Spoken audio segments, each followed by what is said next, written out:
Welcome back to M Hood Fishing, everybody. Kind of nice here in the sunshine. This is a spot in the Belle Chasse anchorage that I've been very reluctant to fish because of the low level. It's not very good at a low level because of this right here. As I walk out here, the further I go, the more I'm going to sink. But it's not that bad right now. It was really bad a couple of months ago or more when we started to get into this low water record period that we're in. But of course, as time went on, this became walkable because this was not walkable several months ago. And I dare say it might be rideable, but we need to go down here and see how far I can ride. Woo, that's kind of dangerous looking. Having an injured day real good right there. If you hit it on your bike, that looks really cool, but I think it's going to stay right there. Got us a pallet. I guess this is my first major issue here, but I might be able to come right underneath it.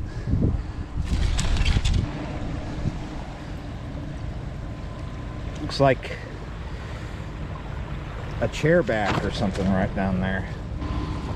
I don't know if we're going to be able to ride very far. Maybe. Someone's already walked through here. It gets a little soft as we come this way. Not bad, but the bike might go further than my boots. I don't know if we'll be able to get around that without digging down. Kind of walk. I can kind of walk. Ooh, sinky, but we got animal tracks and people tracks here. There is something really cool, really special, and that's why we're walking down this way, and it's this. I've been in this area before, but this is the upriver side of this trestle that a train used to come to a loading dock here on the river. It's been abandoned for many years. I've never actually been to this part of the trestle. See how intact it is? If you remember, if you've watched other videos of mine, if you've been here for a while, it's not so intact on the the downriver side. I don't know if there's any tracks still up there, or one or two rails. Maybe as you go further this way back into the woods where it curves towards the levee. Wow, look what the river has done to that piece of wood. A lot of it is intact right there. See all the railroad ties up there? Maybe there's a track up there, maybe there's not. I can't see anything from down here. I'm looking through the ties and I don't. It's possible that somebody took them a long time ago. There are rails, however, still in the woods. Need to start walking back towards the bike. That looks very precarious. One day all of that is going to be down here. It might not be tomorrow. It may take several years. But that is very precarious. Extremely precarious. Look at this line here. Somebody came through here at some point and did a drop line. Here's the hook right here. Probably when the river was higher. Maybe came in here in a boat or something. This right here, if you see, it's got all those metal cables, just a ton of them, and then down here it's got tow rope. This was probably a tie-off position. In fact, I know that very likely, highly likely, is a tie-off position. You could probably still tie off to it if the river got up to there. Barges need about 9 feet to get in here. So you'd have to have 9 feet of water where we're at. That would put you about above, a little bit above where those cables stop. Probably still decent as one too. It's just a bunch of pylons all grouped together here.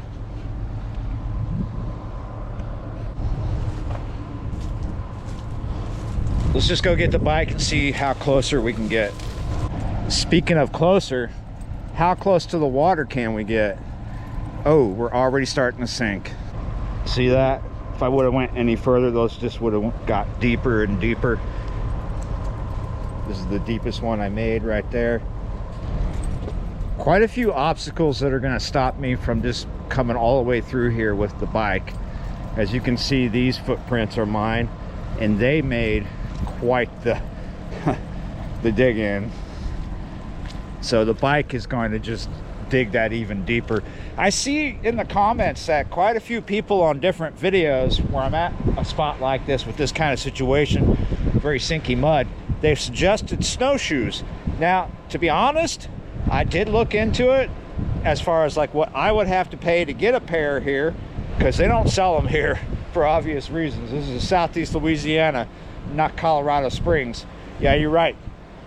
And I'm just, man, I don't know if I really want to spend about 60 bucks for a decent pair. About 59. I don't know. This is kind of expensive, an expensive whim, right? But I think it could work. Just give me a second to try and find a pair that's not going to break the bank. Here we got even more wood pallets.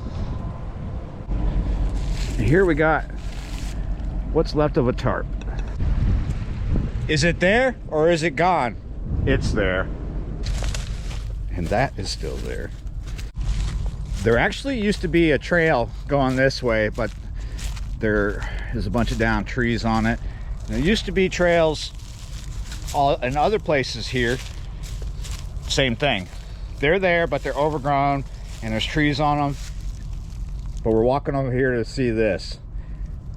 This is a, forgive me if I get this wrong, but a remnant pile or a midden pile.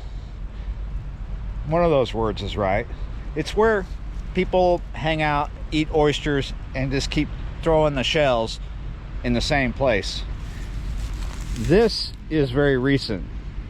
Somebody dumped these here. They didn't sit here and shuck and eat these, I don't think.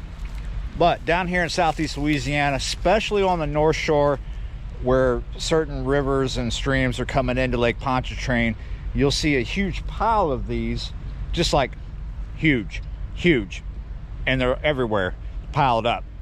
Those were actually piled up very long time ago, maybe 1,000 years or more, long time ago, by natives that lived down here, and they would catch them there and eat them there and throw them there.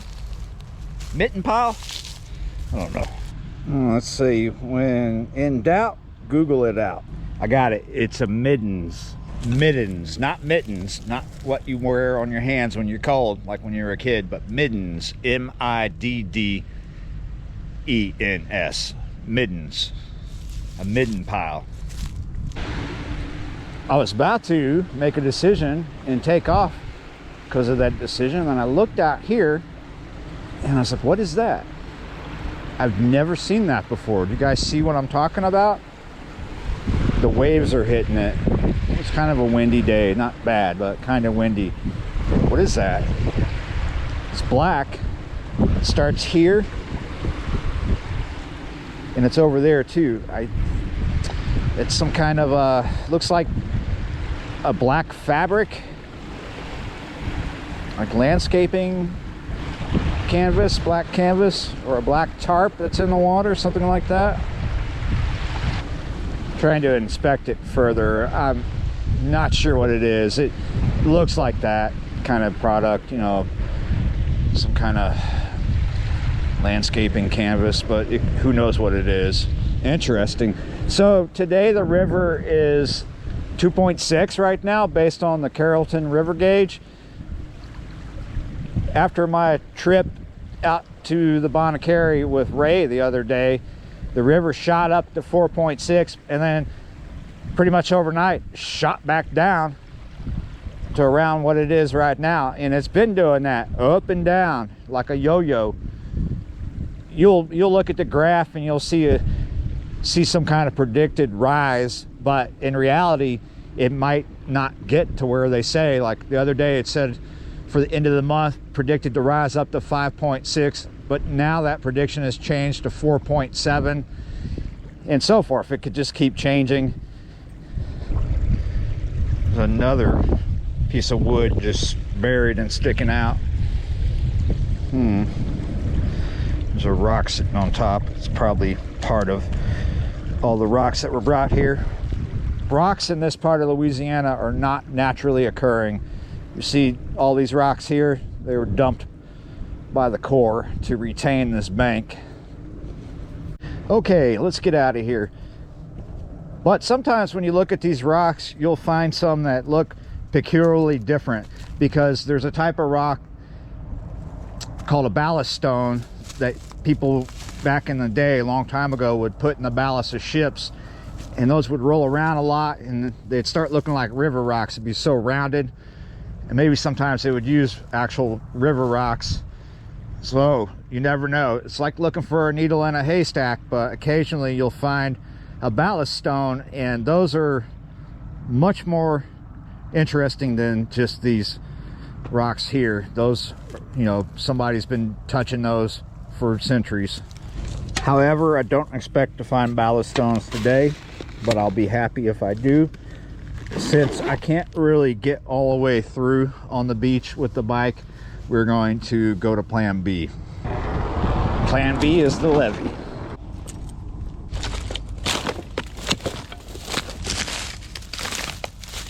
Look at that. This is where the trestle ends at the levee. This is the side of the trestle we were just looking at, the upriver side. There's another one going up to the levee, the downriver side. We might look at that as well if we can. This part right here has this hump of debris, wood and concrete. I'm not sure what it was. You'll see this in other places inside these wooded areas, these old crevasses. That's what we call a wooded area between the river and the levee, a crevasse. Though this does not have a name. Sometimes you'll look on the map and you'll see something that says 12-mile crevasse or something like that. This doesn't have a particular name, but it is pretty much a crevasse. Maybe this is an old levee. I'm not certain if that's what it was, because it kind of ends right here and then starts again over there. You see, that's where it starts again. Kind of snakes around everywhere. In some places it's just not there, but all along this stretch of the river you can find this hump of debris in the woods here, not far from the levee itself. We're gonna come through here because we want to see the very end of the trestle, what's left of it. When this trestle was running, when it was operative, that levee you see through the woods was not there. Not much to look at because there's a lot in the way. We'll get as close as we can. I can't see any rails up there, no tracks. They got to be somewhere, because on the other end of this, down river, there are some tracks. Oh, this is interesting to some people, maybe not so interesting to others. Bunch of tires, chain. Oh, that's a lot of chain down there. And here we go. Yes, I think there is something left here of the old rail. You see it right there? There's an even better shot. I just realized that it's kind of precariously perched here. You got one, two, three, and there would have been two more here. There's one of them that was under that right there. It's right there. Still, I think we're safe to walk underneath it for now. Another crazy piece of wood. Look what the river has done to that. Just carved it Got a lot of crazy smooth rounded edges everywhere on it. Back through the crawly hole. Yes, there is a rail up there. Can you see it right there? See the rust on it? As I walk down, I still see it. I wonder where it's gonna end, because obviously it doesn't go all the way. So I did not see any tracks when I was at this part that hits the river. Time is definitely taking a toll on this. So I don't see a track on this side of the trestle, just that one right there. You can kind of see it through there, but I think it's going to end here soon. You know, I still see it. It's not ending yet. Come back to the side that it's on. There it is right there. Whoa, look at this willow. It just keeps on going. It's still putting out life. Oh man, crazy looking thing. It might end right here. This is another tie-off position. It's kind of crazy. I can't see the track. Yeah, it ends right there. So that means either the other bits, because there's a lot of rail missing, they're either down here buried or they're gone. They left a long time ago. It's harder and harder these days to take train bits, you know, tracks, to the recycler and get paid for it. But back in the day, there were no questions asked. Look at that. That floated up here. You know, I'm going to come over here, and I've not seen this anywhere on this journey and any other journey of this trestle. See how these beams tie that together right down there? They tie everything together. Back to the bike, because we've journeyed far enough down it to where we've gotten to a point that I've already been to a few minutes ago when I first got here. Yeah, back to this berm of debris, what might be an old levee. What's interesting about it, in some places as you explore it, you'll find animal dens, coyote, sometimes river otter.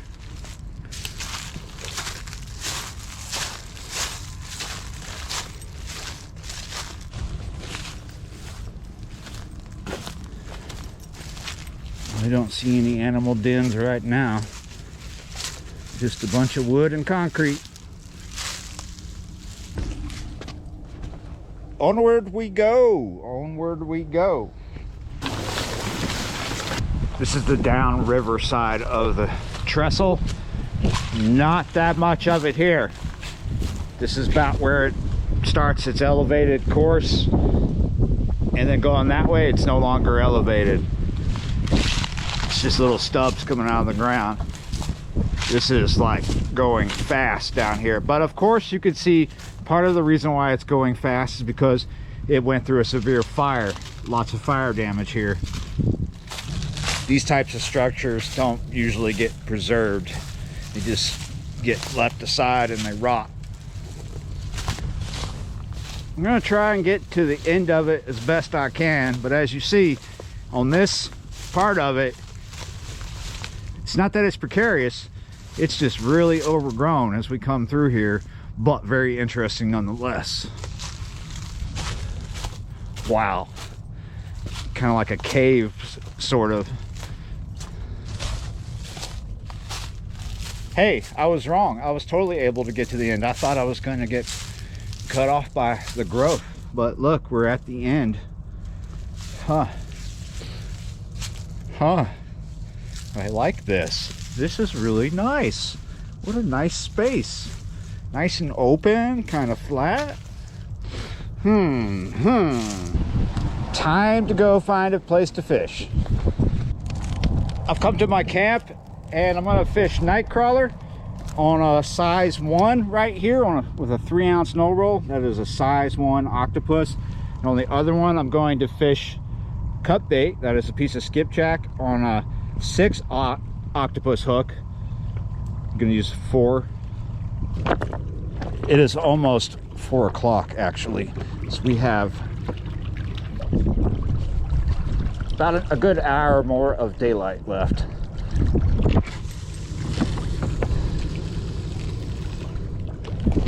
And as that sun goes down, it's going to get chillier. It's already a little chillier than when I started. Gonna stay out here till it happens, and then we'll see how much longer. So I started this big fire because last night was actually so far the coldest night of the year. However, it didn't stay there for very long. Throughout the night and into the wee hours of the morning last night and this morning, it dipped in and out of the 30s, high 30s, but it got there. It's not going to get into the 30s tonight, but definitely low 40s.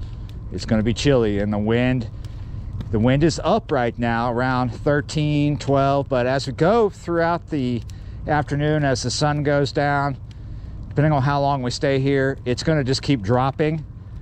And that's always a good factor this time of year when it's this cold. It's like winter's come early this year. It's horrible down here at 40 degrees with a high wind, and that stuff just goes right to your bones because of the humidity. I could hear voices, and I was looking around. Where are they? They're on the ship that says Z. I think that ship's actually called Tanya. Or, I don't know. The way it's spelled, it looks like it's Tanya. Man, Chatterbox is over there kind of loud. I feel like screaming, "What's your name? What's your name? What? What is your name? Ezekiel." I'm not gonna do it. These things can take forever this time of year. Just keep this fire burning until we got something up here on the bank. A lot of times this time of year, it's not this cold. This stuff doesn't always come here in November. Usually December for sure, or January. But however, Monday we'll be back in the 60s. Well, it's now 4:26. I haven't seen a bite yet. All right. Another term for where we're at is the bouchoir instead of crevasse. Both French. How you doing? Good, how you doing? All right. Yeah, a lot of times when you see a wooded area in a bend, that's actually got a name, and it'll say crevasse at the end of that name. This is like a crevasse, a wooded area, but it's more like a bouchoir. Bouchoir refers to the land between the levee and the river. And I guess the bouchoir can be wooded. Oh, that hurt. Well, that worked. I'm finally getting a little bite on that night crawler. Maybe we'll get a flathead. That'll be good.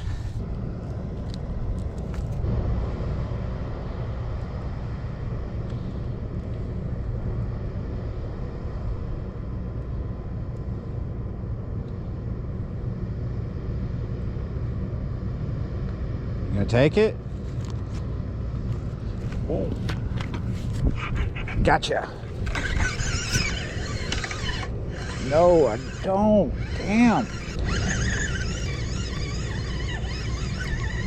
Oh, I do have you. Oh, I do have you. Oh, yes. Where are you going? I thought I missed this fish. And then all of a sudden, this is going on. It's bigger than I thought. Are you under or over? You're under. Wow. Oh, it's a lot bigger. Why does it feel so weird? And it's so long. What do we got here? It looks like just a blue cat, but what a nice looking blue cat that is.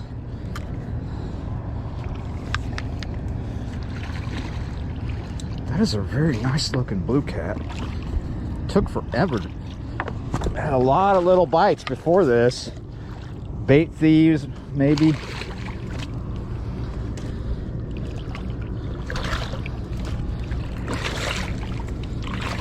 Nice hookup. It's in. Oh, shit.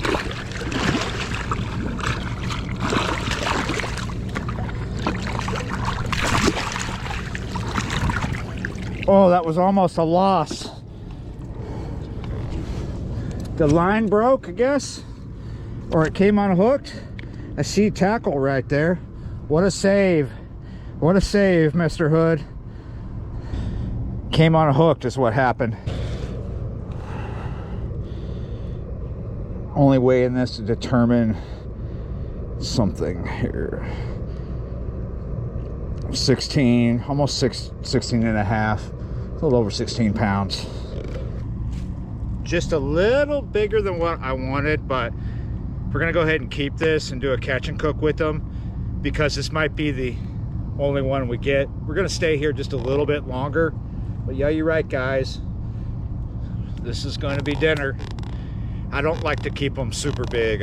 Honestly, I like them about 5 to 10 pounds. This will still be good, 16 pounds. Yeah, you're right.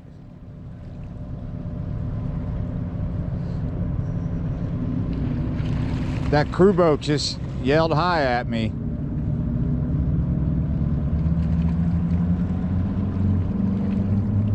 That's the second time. First it was from the ship. Someone with a strong accent yelled hi, I'm Hood.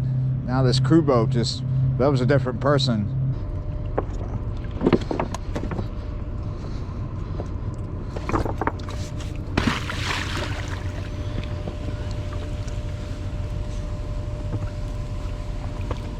Ooh, smoky.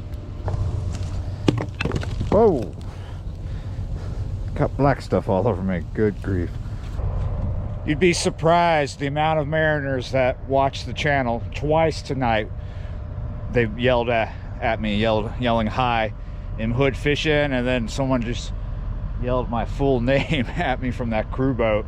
Yeah, you're right, guys. Thanks for watching and all that. I appreciate it. All right, so it is 7:30 and I'm absolutely starving. Very slow session. Very thankful for the 16 pounder. Let's get it home and cook it. Here's the meat. I already cut it all just because I want to hurry this part up. Now I'm going to wash it, freeze some of it, cook some of it. Here's what I'm freezing. Here's what we're cooking. It's a rather substantial amount of catfish for me, but it's going to be fine because there will be no sides. I'm going to just cut it into small pieces. Tonight I'm kind of feeling like jerked chicken, but it's fish. So we are going to make a jerked beer batter out of this and that beer right there. This is Caribbean jerked seasoning. Of course, this is going to be nothing like jerked chicken. Similar to when I made curry beer batter. At least that's what I expected to turn out to be like. Kind of like that curry beer batter. There is curry in this. First we gotta taste the beer to make sure it's okay. It's fine. Beer batter is really nothing complicated. You're gonna get about a cup or so of flour. Get it in there. Probably would work better if you sifted it. I do not have a sift. That might actually make more batter than I need, but it's better to have more than not enough. And yes, I'm dumping this in here. Need a lot so you can ensure that you get that flavor. We're going to do a dry mix and see what it looks like. If you're not sure if it's where you want it, you can get your finger wet, dip it in the flour, taste that. If it just tastes like flour and it's not very salty, because this does have salt in it and this is very hot, maybe you want to add a little more. This seasoning mix does have a lot of kick to it. It is very spicy. Real Jamaican jerk flavor might be even more spicy, depending on where you get it or who made it for you. Pretty sure I have it where I want it. Now we're just going to add beer, and there's no set amount because we didn't start with a set amount. This is why it's so simple. You just play catch up. You really just want it to be of a certain consistency. It may take what's left in there that I didn't drink. It may not take very much. You need it to be thinner than this. This is very doughy, which means we need more beer. I have more than one bottle, but hopefully we don't have to put 2 bottles in here. I doubt it. Ooh, it's going to take quite a bit of beer. I opened that just in case. This isn't looking too bad. That is a good consistency. But if you look at this, you'll see that there is some clumping. Probably because I didn't sift it. So what I'm going to do is let it sit for a little bit and then stir it again and then see if we need to add a little more. Let's make sure this is good. Oh, that is good. That'll work. I like to use peanut oil to fry my fish. That's good. This is looking good. Still a little clumpy, but that's fine. We're going to go with it. Most of these are small and relatively thin for the most part, so it's not going to take much for them to cook. I'm just going to dip them in there. Try to get it covered. Oh, I'm not showing you. Put it in and just keep doing this over and over. 2 fingers are going to get messy. I do not plan on crowding the pan. Ooh, they're kind of sticking together already. Get them flipped without making a mess here. All right, they should be done because they're smaller pieces. Go ahead and get them out. Do not want to just absolutely burn them. There we go. I'm going to repeat that. Get rid of all this. Make this huge mound. Almost did not have enough batter. The last few pieces aren't seriously coated because I just, yeah, very little batter left. Almost didn't make it. Look at this. That is a serious pile of fish. Doubt that I will eat all of this tonight. Probably will have some for breakfast because this is no mukbang video here. What do I go for first, huh?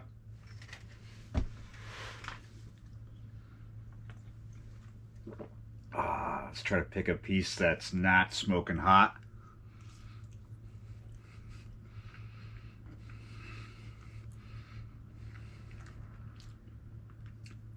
You know, it's not as spicy as I was hoping it would be, but there is some flavor there.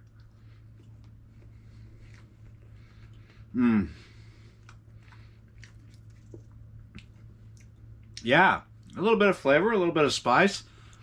Could have added a lot more. It's probably one of those things where the more I eat, the more the heat is going to build in my mouth. Yeah, I can feel it. There's a little bit of heat, and I think it's going to build the more I eat, and it's quite tasty. Sometimes I'm just in the mood to sit down and eat a mound of fried fish. Not something I do very often, maybe once a month or a couple times, if that. I try not to eat a lot of fried food. Oh, wow.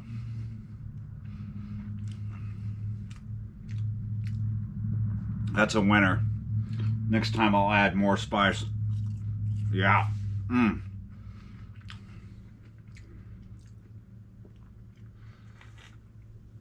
All right, guys. Thanks for watching, liking, sharing, and subscribing, and I'll see you next time.